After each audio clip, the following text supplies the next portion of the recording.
Vine Studios presents. Welcome to the Deep Dive. Today we're jumping into Ryan Holiday's really powerful book, The Obstacle is the Way. Our goal here is to unpack this idea that the things standing in your way, they aren't just roadblocks, they can actually be the way forward. Exactly. And it's a fascinating core idea, isn't it? That, so many great figures throughout history, emperors, entrepreneurs, artists, they shared this perspective. They didn't just overcome obstacles, they used them. And a lot of this, as Holiday points out, goes back to ancient Stoicism, which is surprisingly practical today. Oh, absolutely. It's incredibly actionable. So in this deep dive, we're going to explore the three key disciplines the book lays out: perception, action, and will. These aren't just like philosophical ideas. They're real tools. Tools to turn adversity into fuel. So expect some great stories, some counterintuitive stuff, and definitely practical takeaways for your own life. Yeah, it's good stuff. Okay, so if we want to transform obstacles, it really starts with how we see them, doesn't it? Let's get into that first discipline. Perception. This is all about interpretation, how you frame things. This sounds simple, maybe. But your perception, it can be your biggest asset or your biggest liability. It takes real discipline to filter out the noise, the emotion, the fear, and see things clearly. Neither good nor bad, just what is. How does our own power factor in here? Well, that's exactly it. Yeah. The power is in the perception. You get to decide what you make of any situation.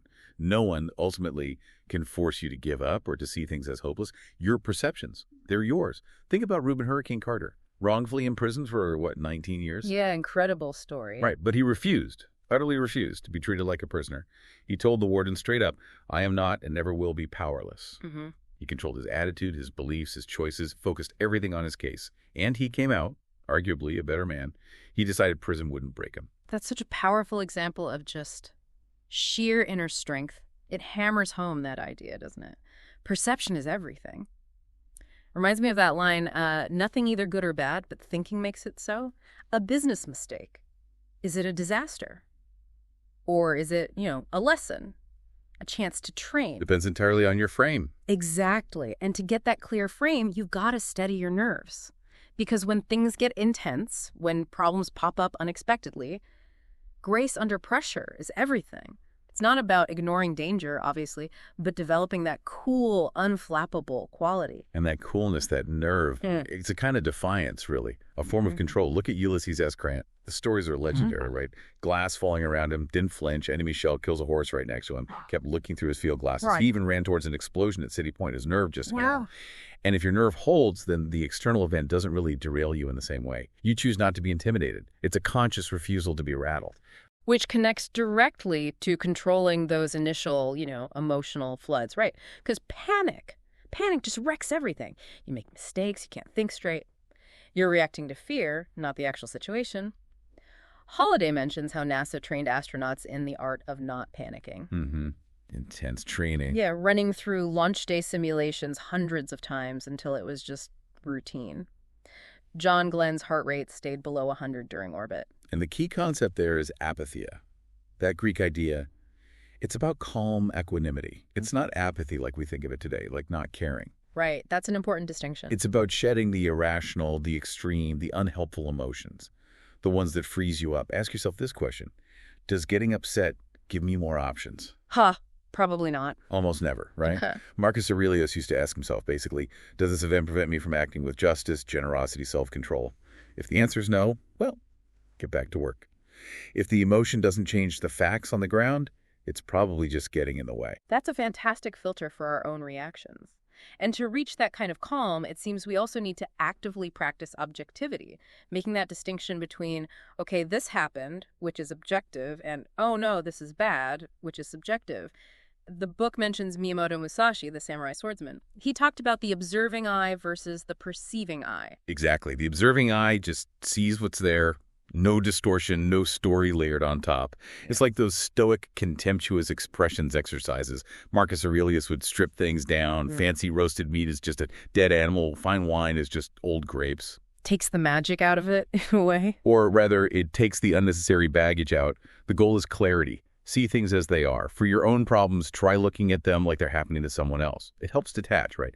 Allows for a cooler assessment. And then, once you see clearly, you can start to alter your perspective. Break the problem down, look at it sideways. It often loses its power. Perspective is everything. Totally agree. That story about Pericles during the solar eclipse, it really stuck with me. His troops are panicking, right? Sky goes dark. He just takes off his cloak, holds it over a guy's face, asks if he's scared. Guy says no.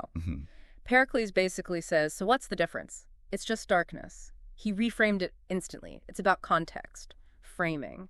Or like George Clooney, he used to go into auditions basically begging for a part. Yeah, I remember reading that. Then he flipped it. He realized, wait, I'm here to solve their problem. They need an actor. I'm the solution. That shift changed everything for him. That's a perfect example of reframing. And it leads right into another crucial Stoic idea, determining, is it up to you, and co. The Greeks called it ta ephimen, ta ukephimen. What's in your control versus what's not. Yeah. Simple but profound. Focus only on what you can influence. Like the pitcher, Tommy John. Exactly. Career-ending injury. Right. Doctors give him like a 1% chance with this experimental surgery. He takes it. Why? Because it was a chance, something he could do. Precisely. He can influence the attempt, the rehab. He came back, won 164 more games. Now it's Tommy John surgery. He had that same focus when his son had a terrible accident or when he tried making a team again at 45. Focus on your circle of control. It's so clarifying, isn't it? Your emotions, judgments, attitude, decisions, those are yours. The weather, the economy, what other people do. Nope. Wasting energy there is just, self-defeating. Which leads to living in the present moment. Don't get bogged down in the meaning of the obstacle or the why me. Focus on right now. What needs doing now? It's amazing how many huge companies, FedEx, HP, Microsoft, Disney, were started during really tough economic times, like depressions or recessions. Greg, you wouldn't think so. But the founders, they were too busy dealing with the present reality to be paralyzed by the, historical significance of it all. Emerson said, "We cannot spend the day in explanation. The implications are often just theory. You live and act in the moment."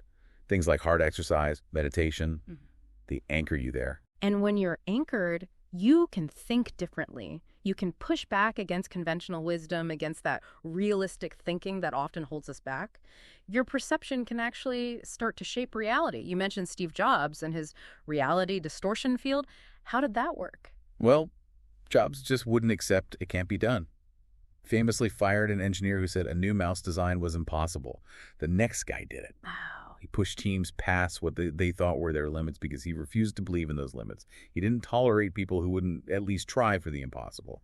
It shows how obstacles can force creativity, open up new paths, but only if you refuse to just accept the limitations handed to you. So it's about seeing the opportunity within the obstacle, not just the barrier itself. Holliday talks about Eisenhower turning the German blitzkrieg, which looked like a disaster, into an opportunity. He saw how their very strategy could lead to their downfall. It's seeing the flip side. Laura Ingalls Wilder saying, there is good in everything if only we look for it. Or, a tough boss. Is it just misery? Or is it a chance to learn, to practice managing up, to build skills while you look for something better? Holliday calls it adversarial growth. What doesn't kill you? Well, This mental flip from obstacle to opportunity is so key. And once you've got your perception sorted, then you prepare to act. Right, because problems are rarely as bad as we think. Or rather, they're exactly as bad as we think, and then we freak out, which makes it worse. The worst outcome is the event, plus losing your head. Clearer head, steady your hands, and then those hands got to get to work. Which brings us nicely to part 2, the discipline of action. Okay, action. This isn't just doing something, anything. It's about directed action, focused, courageous, persistent, flexible, strategic action. This is where we really make our mark. And it seems like the very first step is simply getting moving. Just start. It really is. Take Amelia Earhart. She wanted to be a pilot back when women just didn't do that for a living. She gets this offer, kind of insulting really, to be the first woman passenger on a transatlantic flight. No flying, no pay. But she said yes, because it was a start. It was movement. That created the momentum for everything that followed her solo flights, her fame. Her motto was apparently, always think with your stick forward, keep moving, like Rommel in North Africa. Always pushing, attacking, defying the odds, never letting the enemy bring. Just start, build momentum, keep pushing. That demands practicing persistence, doesn't it? Just refusing to be stopped by failure, by noise, by difficulty. Just keep chipping away. What's a really strong example of that? Oh, Grant's siege of Vicksburg is Classic. Tried everything conventional, failed. Then he took this massive risk running boats past cannons, living off the land, completely unorthodox. Yeah, gutsy. Totally, yeah. But his sheer unwavering determination just broke them. It really shows that persistence. It often looks like genius in disguise. Think of Edison testing, 6,000 different filaments for the light bulb? 6,000. He just kept going. It kind of flies in the face of how we often think about success, right? We look for the lightning bolt of genius. Yeah. The innate talent myth. But so often, it's just the refusal to quit. The grind. It really does. Makes you rethink times you've stopped because something felt too hard. Maybe it just needed more chipping. It reminds me of that Thatcher quote, "You turn if you want to, the lady's not for turning." Persistence is knowing it's supposed to be hard. And that links to iterating. Seeing failure not as the end, but as data, feedback, a chance to learn and adjust. That's pure Silicon Valley thinking, right? Failure is a feature. Put out a minimum viable product, let it fail fast, learn from why, and then make it better. Holiday says, see yourself as a startup of one. Every setback is just information telling you what doesn't work, pointing you towards what might. It's like the Allies choosing North Africa. They knew they'd take hits, but they needed to learn how to fight the Germans somewhere before the main event. Early failures were part of the plan. And that iterative learning helps you stick to following the process. Like Nick Saban, the football coach. His whole thing is the process. Don't obsess about the championship. Focus on this drill, this play, right now. Do it perfectly. The outcome takes care of itself if you nail the process. Exactly. And it applies everywhere. What was that story about James Pollitt Espy? Oh, yeah. Espy was illiterate, wanted to learn. Henry Clay apparently pointed to the letter A and said, that's an A. Now you've only got 25 more letters to go. Breaks it down, makes it manageable. Totally. When you're overwhelmed, don't just flail. Break the problem into the smallest possible steps and do the next one well. Process brings order. It keeps you focused. Brings order to chaos. And whatever those steps are, it's about doing your job, doing it right. Doesn't matter if the job is big or small, glamorous or not. Do it with dedication, honesty, pride. President Andrew Johnson used to brag that the suits he made as a tailor never ripped or gave way. James Garfield worked as a janitor to pay for college, did it cheerfully, became president. It shows that everything matters. Steve Jobs got that from his dad, a craftsman. Insisted the inside of Apple computer looked beautiful, even though nobody would see it. Why? Because it mattered. It was about excellence in every detail. Viktor Frankl said, life asks us questions, and our actions are the answers. Your job is to answer well. And sometimes answering well means embracing what's right is what works. Being pragmatic. Flexible. Prioritizing the result over sticking rigidly to the rules or the proper way. Oh, I like this one. It feels liberating, not being stuck in dogma. Like Samuel Zemurray, the Banana King. He needed this piece of land, but two different guys claimed they owned it. What did he do? Bought it from both of them. Didn't care who was right, just needed the land secure. And when he couldn't legally build a bridge, he built 2 piers out into the river and floated a temporary pontoon between them. Got the job done. Pragmatic. Richard Wright, the author, forging a note to get into a whites-only library in the Jim Crow South. Same spirit. Fierce pragmatism to overcome an unjust obstacle. Absolutely. Deng Xiaoping's famous line, I don't care if the cat is black or white so long as it catches mice. Results matter. And this often leads you in praise of the flank attack. Don't just charge straight ahead. Look for the indirect route, the unexpected angle, the leverage point. George Washington couldn't beat the British head-on most of the time, so he used evasion, hit and run, surprise attacks like crossing the Delaware. Outthink them, yeah. Exactly. History shows decisive wins rarely come from frontal assaults. Being the underdog, being outgunned, it can actually force you to be more creative, to find those clever flanking moves. And sometimes the cleverest move is no move at all. Which brings us to using obstacles against themselves, letting the obstacle's own momentum or nature work against it. Like judo, sort of. Precisely. Think of Gandhi's Satyagraha, civil disobedience, the Salt March. He provoked the British Empire into using force, which made them look bad and fueled the independence movement. Martin Luther King Jr. called it meeting physical force with soul force. The Russians beat Napoleon and later the Nazis, partly by retreating, letting the winter destroy the invaders. Alexander the Great, taming his horse Bucephalus. He didn't fight it. He just held on until the horse wore itself out. So if you can't break through it, find a way to make it defeat itself. Clever. Passive resistance can be incredibly active. Yeah, Saul Alinsky said if you push a negative hard enough, it'll break through into its counterside. which means you need to channel your energy. Take those difficult emotions, frustration, anger, fear, or the constraints you're under, and sublimate them. Turn them into fuel for focused action. Holiday talks about being physically loose and mentally tight. Arthur Ashe, facing racism in tennis, channeled his suppressed anger into this incredibly graceful but powerful playing style. Joe Louis, the boxer, used his calm ring robot persona to intimidate people. Using the pressure cooker to build power, not explode. Like Toussaint Louverture, the Haitian leader. He was so adaptable, so good at finding openings, his name literally became Louverture, the opening. And in a real crisis, you have to seize the offensive. Don't just weather the storm. Look for ways to turn it to your advantage. Create opportunities out of chaos. How did Obama do that? Well, the Jeremiah Wright scandal could have sunk his campaign, right? Yeah. Instead, he gives this major speech, A More Perfect Union. Yeah. He didn't just defend himself. He turned it into a national conversation about race, basically neutralizing the attack and showing leadership. He went on the offensive. To control of the narrative. Exactly. Like Rahm Emanuel's line, never let a serious crisis go to waste. Biggest disruptions can shake things loose, create openings for bold moves. Rommel had that instinct too, finding the Schwerpunkt, the decisive point in a battle where a focused push could break everything open. You got to be bold. Go for it. But what if you do all that? You perceive clearly, you act boldly and persistently, and it still doesn't work. We need to prepare for none of it to work. Some things are just insurmountable. And the practice, then, is acceptance, humility. Yeah, it's a crucial capstone because, look, nothing can stop you from trying, but some things are just bigger than you. The book calls it the infinitely elastic formula. Even failure becomes an opportunity to practice acceptance, forgiveness, resilience, different virtues. The world doesn't need martyrs, maybe, but it needs people who give their absolute best, accept the outcome, win or lose, and then just move on to the next thing. There's a kind of freedom in that, too. A tough freedom, maybe. Yeah, definitely tough. Which leads us perfectly into part 3, the discipline of will. Okay, will. This is the final piece, right? Your internal power.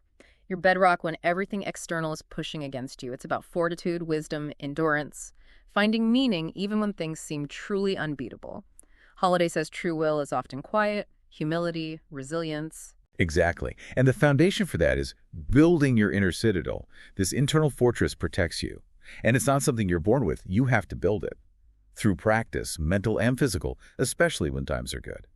How did Teddy Roosevelt do that? Oh, right. He was a really sickly kid, asthma. His father basically told him, you have the mind, but not the body. You must make your body. And he did. Years of intense physical training. He overcame his weaknesses, built this incredible physical and mental toughness that carried him through unbelievable personal tragedies and political battles. It's that idea that the path of least resistance is a terrible teacher. You have to actively toughen yourself up for life's hits. Mm-hmm. And part of that toughening involves anticipation, or maybe better put, thinking negatively. Not pessimism, but proactively envisioning what could go wrong. The Stoics called it premeditatio malorum, the premeditation of evils, or like a modern premortem. Right, like a CEO asking before a launch, okay, this project failed spectacularly, tell me why. Exactly, it prepares you. Seneca used to mentally rehearse journeys, imagining storms, illness, pirates. The point isn't to make you anxious, it's to manage expectations. The only guarantee, Holiday writes, is that things will go wrong.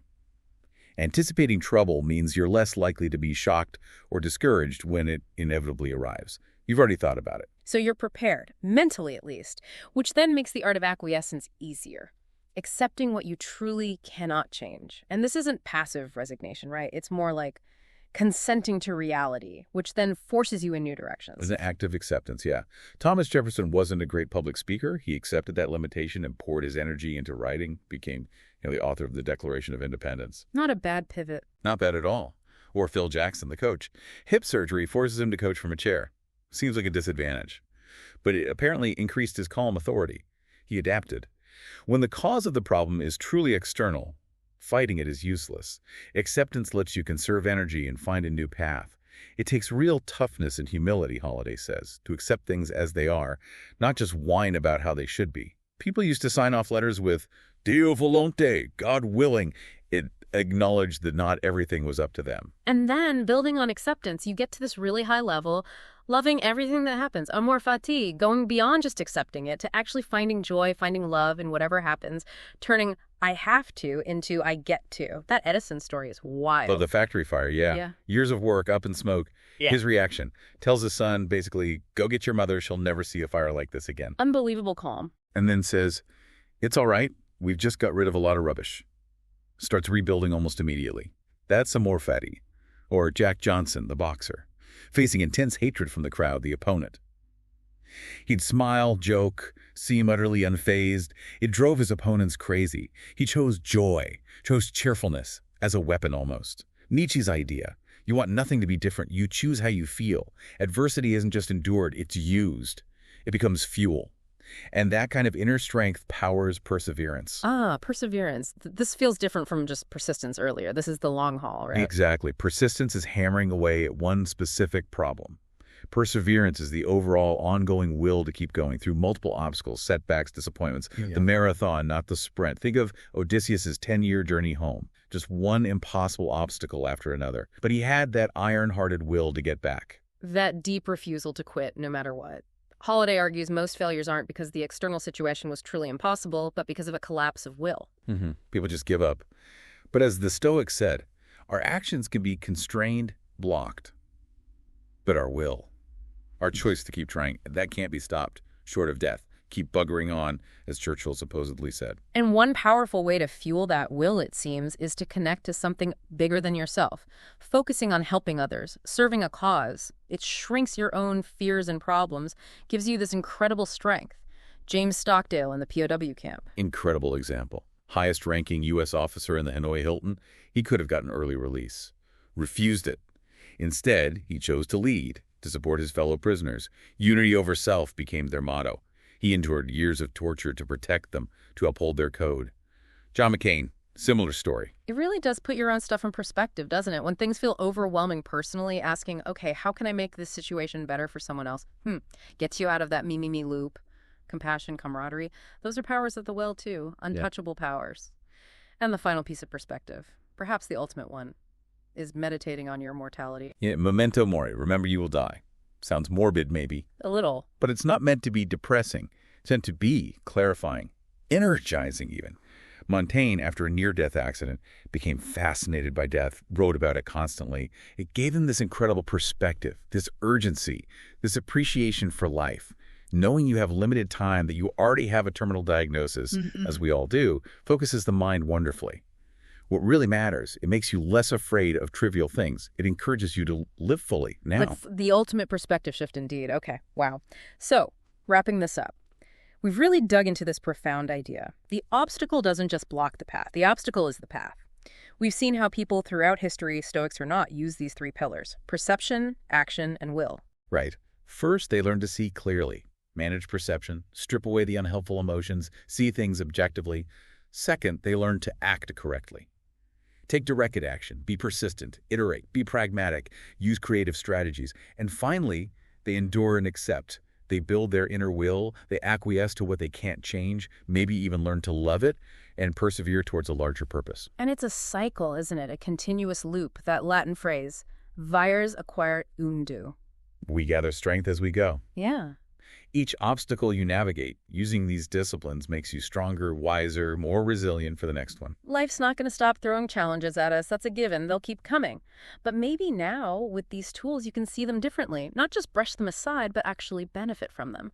Maybe even look forward to the next test. It's a powerful shift in mindset. So the question for you listening is, what if every challenge you face from now on isn't really a barrier, but an invitation? An invitation to practice perception, action, and will. What will you turn your obstacles into?